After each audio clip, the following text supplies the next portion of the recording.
আসসালামু আলাইকুম ভিউয়ার্স। আজকে আমি বাংলাদেশের একবারে শেষ প্রান্তে চলে যাব।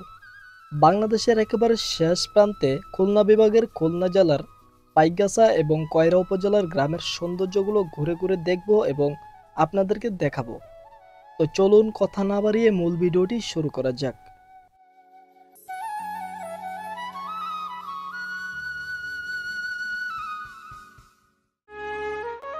বাংলাদেশের শেষ একটি উপজেলা কয়রা উপজেলা। কয়রা উপজেলা খুলনা জেলার সর্বদক্ষিণে অবস্থিত।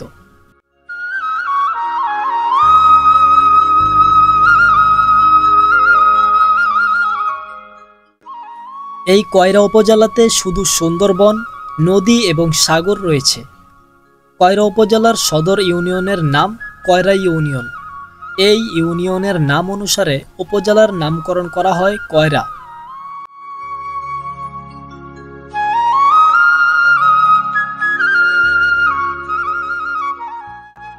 পৃথিবীর বিখ্যাত ম্যানগ্রোভ বন সুন্দরবনের কোল ঘেঁষে গড়ে ওঠা এই উপজেলায় রয়েছে নয়নাভিরাম প্রাকৃতিক সৌন্দর্য।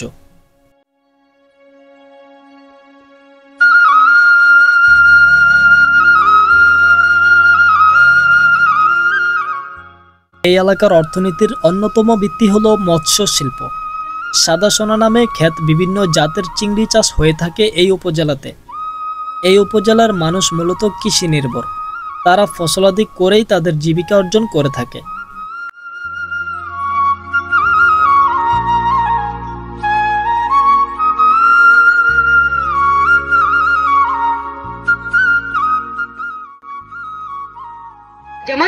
প্রতিচ্ছবিকেই মজা।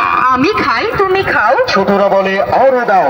এখানে উন্নত মানের আধুনিক মেশিনে তৈরি রুচিসম্মত সব ধরনের আইসক্রিম পাওয়া যাচ্ছে। আমরা সেই ছোটবেলায় দেখেছিলাম মাইক দিয়ে ডেকে আইসক্রিম বিক্রি করে। সেই দৃশ্যটি কিন্তু এখানে গেলে দেখতে পাবেন।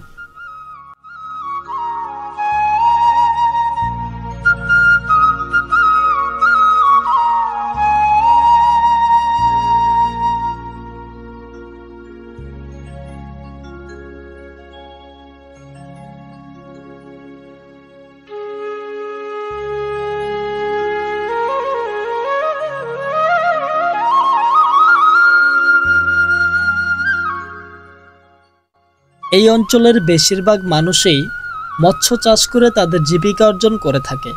এখানে আসলে বেশিরভাগই দেখতে পাবেন চিংড়ি চাষ করা হয় এবং এখানে অনেক জমিতে তরমুজের চাষও করা হয়। এখন আমরা দেখাবো কিভাবে মাছ ধরতে হয়। দেখুন, গ্রামের মধ্যে আমরা দুই ভাই মিলে মাছ ধরতেছি। ওই যে দেখুন, প্রচুর রোদ, রোদের তাপ কিন্তু এখন অনেক। আর এই সময় আমরা একবারে ঠিক দুপুর কটা বাজে, ঠিক 12:36 বাজে। এই সময় আমরা এখন মাছ ধরতেছি। দেখুন,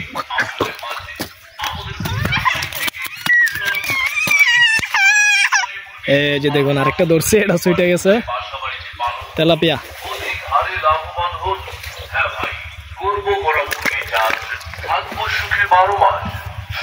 ওই যে দেখুন, এখানে আসলে মাছ চাষ করা হয়। ছোট পোনা মাছ এখানে ছাড়া হয়েছে, এই জন্য আর কি এখানে অনেক মাছ, প্রচুর মাছ। তো যেগুলো বড় ওগুলো আমরা তুলতেছি। দেখুন, আজকে বারবিকিউ আয়োজন করবো ইনশাল্লাহ। ওই যে আমার ভাই কত কষ্ট করে জাল ফেলছে। তোমরা কি মাছ তুলতেছ? মাছ ধরো তোমরা? এটা কি মাছ? হ্যাঁ, কোন মাছ নিয়ে আসো।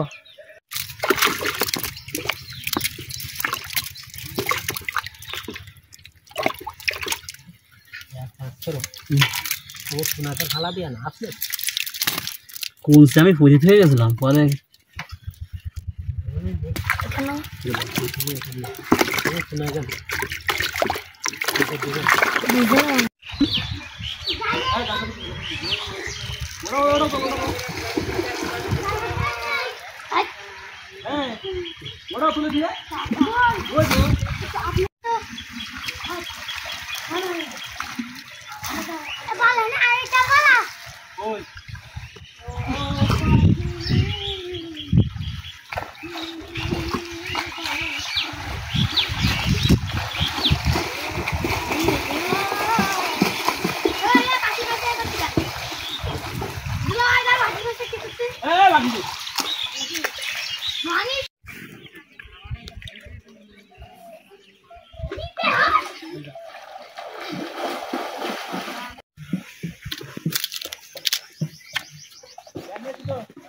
চিংড়ি মাছটা কম।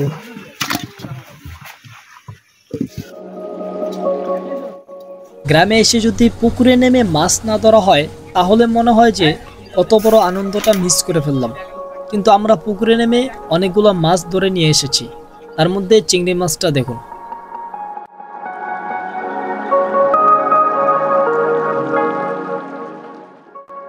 গ্রামের ছেলেমেয়েরাও প্রতিদিন এভাবে মাছ ধরে থাকে, তবে আমাদের সাথে তারাও যুক্ত হয়েছে একটু আনন্দ নিয়ে মাছ ধরার জন্য।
আমি ছোট থেকে বড় হয়েছি শহরের মধ্যেই, তাই গ্রামে গেলে যেন আমার কাছে বেশ একটা ভালো লাগা কাজ করে।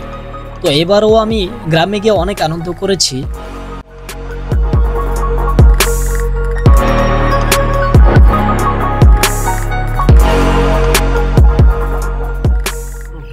ভিউয়ার্স, এই যে দেখুন, এখন আমি আছি খুলনার প্রায় একটা যেখানে ধান আটটি বাঁধা হয়। এই যে দেখুন, ওই যে আমাদের পিছনে যে লোকগুলা, ওনারা কিন্তু ধান উঠিয়ে এখন আটি বাঁধতেছে। আটি বাঁধা শেষ করে এখানে রাখতেছে, তারপরে এখান থেকে ধানগুলো এই যে এখানে এনে জমা করতেছে। দেখুন, এই যে এখানে জমা করার পরে ওই যে পাশে মেশিন দিয়ে তারা আবার এগুলা ধান মোড়াই করতেছে, ধানগুলো আলাদা করে রাখতেছে। কত সুন্দর। আসলে প্রচুর রোদ্র, এখন অনেক গরম। এই গরমের মধ্যে কিন্তু কৃষকরা প্রচুর কষ্ট করতেছে, শুধুমাত্র আমাদের জন্যই। তাদের এই কষ্টের কারণেই কিন্তু আমরা দুই বেলা ভাত খেতে পারি সুন্দর মতো। দেখুন, প্রচুর রোদ, এই রোদের মধ্যে ওনারা কাজ করতেছে।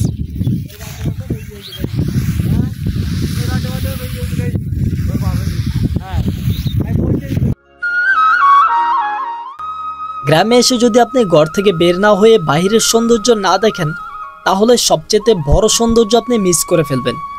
এইরকম সুন্দর দৃশ্য কিন্তু এখন আর দেখা যায় না। তাই গ্রামে আসলে চেষ্টা করবেন বেশিরভাগ সময়টা বাইরে কাটানোর জন্য।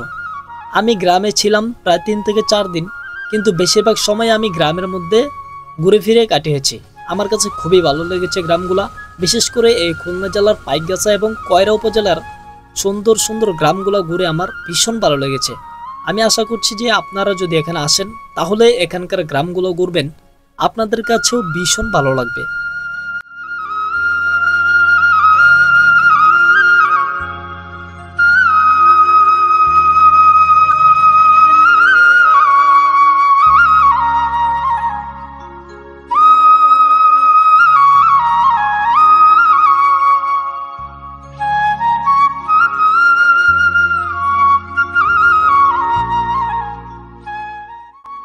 প্রতিটি জেলার মতো এই জেলাতেও কিন্তু মাইলের পর মাইল জমি রয়েছে যেখানে চাষ করা হয় ধান, এবং তরমুজ সিজনে প্রচুর তরমুজ এখানে চাষ করা হয়।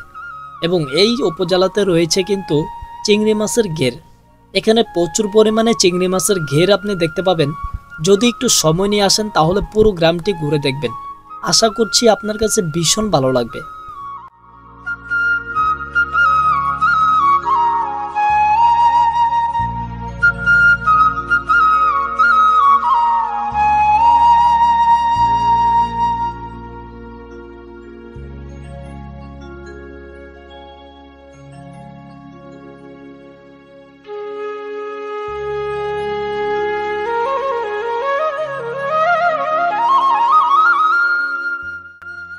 বাংলাদেশের একবারে শেষ প্রান্তে সুন্দরবনের পাশ ঘেঁষে এই কয়রা উপজেলার অবস্থান। এখানে গাড়ি ঘোড়ার তেমন প্রচলন নেই, ভ্যান দিয়ে অনেক মানুষ চলাফেরা করে। তবে এখানে আসলে রিল্যাক্সে 2-3টা দিন সময় কাটাতে পারবেন। এখানে আবার আসলে দেখতে পাবেন খুবই সুন্দর সুন্দর মাটির ঘর, যা দেখলে আপনার পুরনো দিনের কথাগুলো মনে পড়ে যাবে।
ভিউয়ার্স, আজকের এই ভিডিওটি এখানেই শেষ করতে হচ্ছে। দেখা হবে নতুন কোনো ভিডিওতে, নতুন কোনো স্থানে।